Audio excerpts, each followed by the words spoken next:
De koude winter is nabij. Een sneeuwstorm zal komen. Kom in mijn warme huis, mijn vriend. Welkom.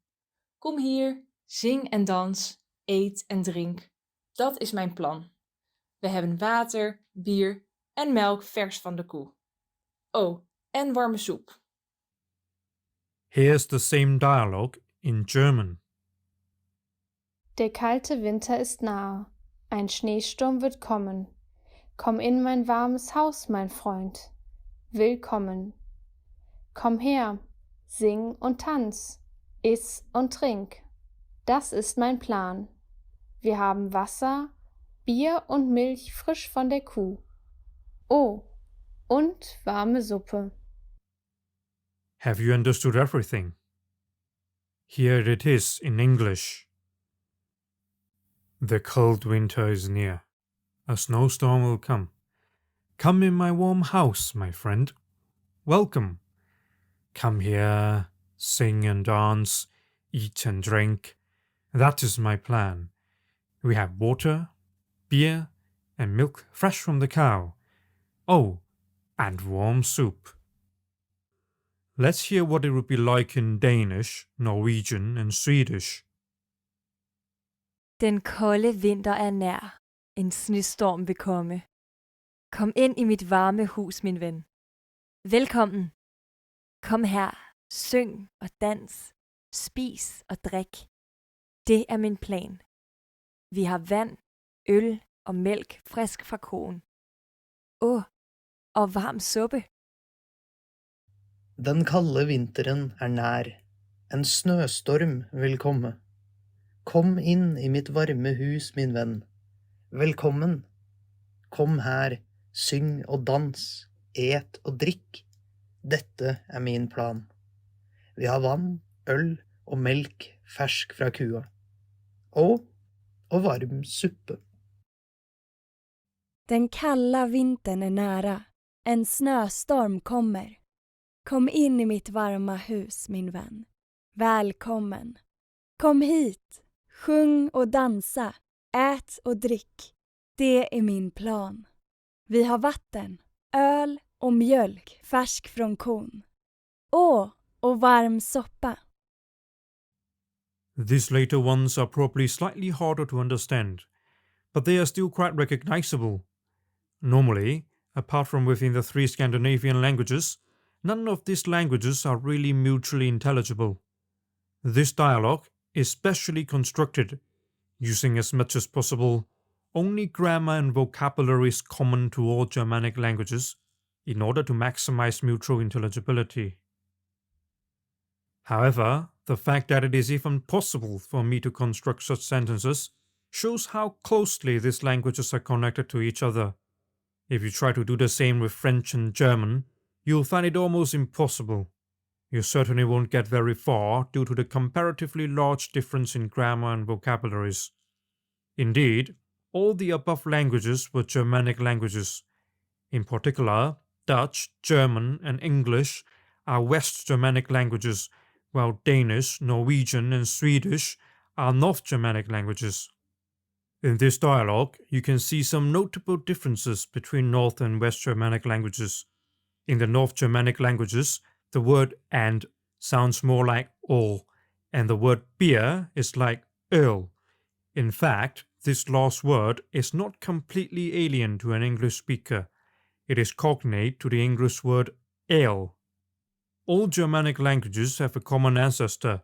They were all descended from one language called Proto-Germanic, spoken around 2000 to 2500 years ago by groups of people known as the Germanic peoples in what is today southern Scandinavia, Denmark, and northern Germany. Over these and the following centuries, the Germanic peoples gradually expanded outwards, in particular moving south further into the land that would now bear their name, Germany, where later the Romans would meet them. Over this period, the Proto-Germanic language developed into three separate branches: East, North, and West. The eastern branch, which developed into languages like Gothic, is now extinct. The northern branch would eventually develop into today's North Germanic languages like Danish, Norwegian, and Swedish, while the western branch would develop into West Germanic languages like Dutch, German, and English. The western form of the Germanic tongue took hold in Britain around the end of the Roman period from 400 AD onwards, when a large number of people from Germanic groups like the Angles and Saxons in northwestern Germany, as well as neighboring groups like the Jutes and Frisians, migrated to Britain. This created Anglo-Saxon England. Their language would eventually evolve into the modern English that we speak today. The Saxons and Frisians that remained in mainland Europe, however, still have their own separate languages to this day, which are neither Dutch nor German.